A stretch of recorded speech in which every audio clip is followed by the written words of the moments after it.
Hi, hello and welcome. The car is packed and we are ready to go for breakfast.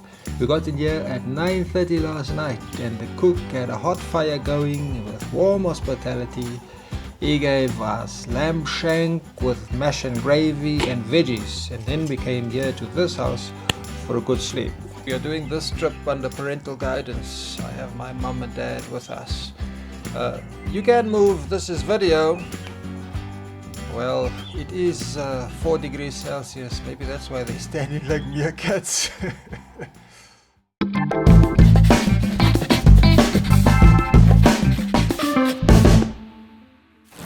So we've had breakfast and we're about to leave. So we are here on the banks of the Motebong River. This is the river on which the Katse Reservoir is.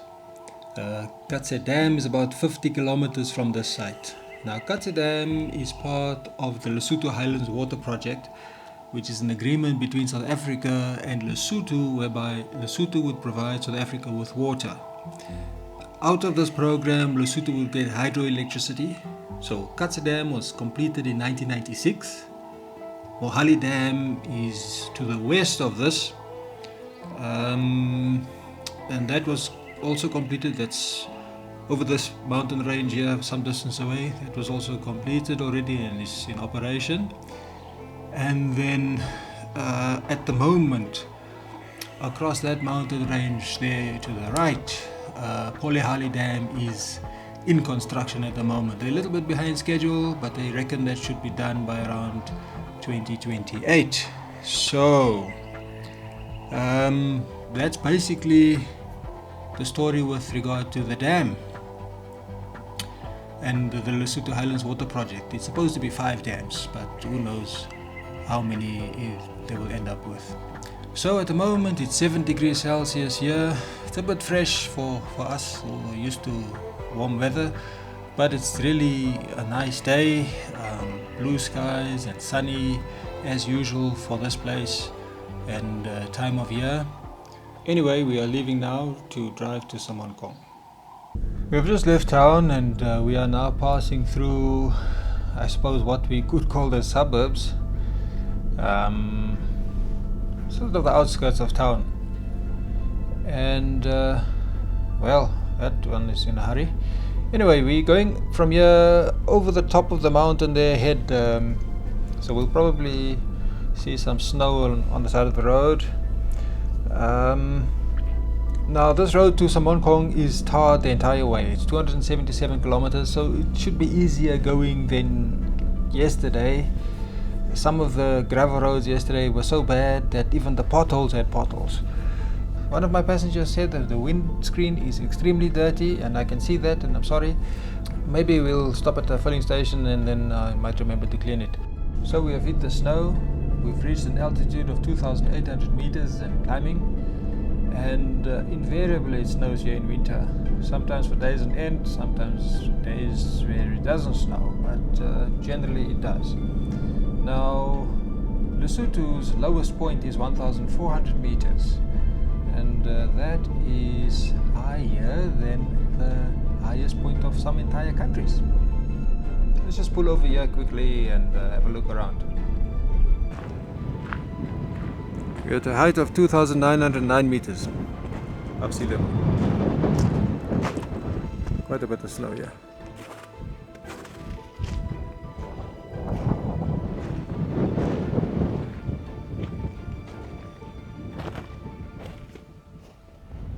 Some rodent up here. We have been here before and I enjoyed this view then as much as I do now. This entire country is like one big mountain pass. I'm not even sure whether this one has a name. I would have named this corner. Anyway, we have gone over the top now, which was just over 3,000 meters, and now we're going to be heading north, and then we will be going west along the northern border.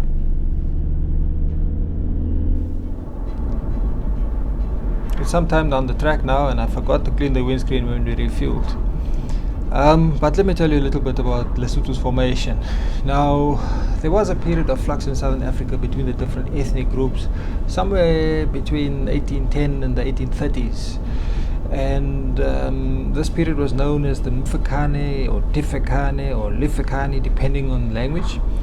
And it was also a period of nation building in which the current ethnic groups in South Africa became stronger in a sense as the smaller groups joined up to form larger groups.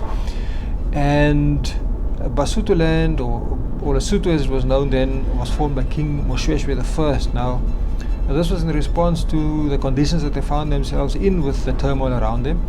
Now, different Sotho-speaking groups unified with Moshoeshoe I to form the Basuto and Basutoland. Now, sort of east of Maseru, there is a mountain called Thabo Bosio. Now, and this was the capital of Basutoland. This was where Moshoeshoe stayed and where he formed his government, and where the people came together and they had protection up on the mountain. They could defend it from all sides.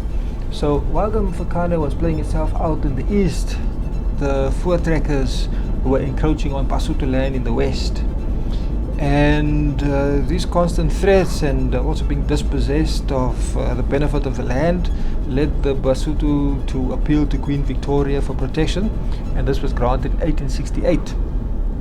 So Basutoland was formed with King Moshoeshoe I as the king, but there was a downside to this, as large tracts of Basutoland were lost to the Orange Free State. So it's 5 o'clock in the afternoon now. We are around about 50 kilometers from our destination. We've already passed through Maseru. I was so flabbergasted by the traffic that I forgot entirely to record anything at all. It was very busy. It's a vibrant African city. There are cars galore, traffic jams, etc.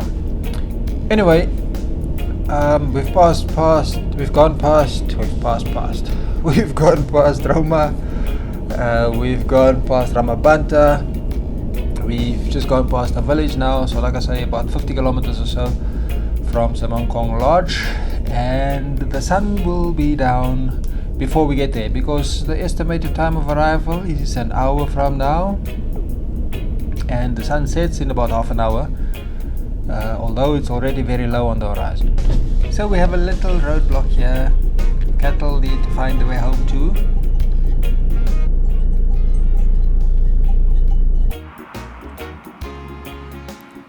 And so, on a cold winter's night, out in Lesotho, on our way to Semonkong, we have that beautiful full moon coming up.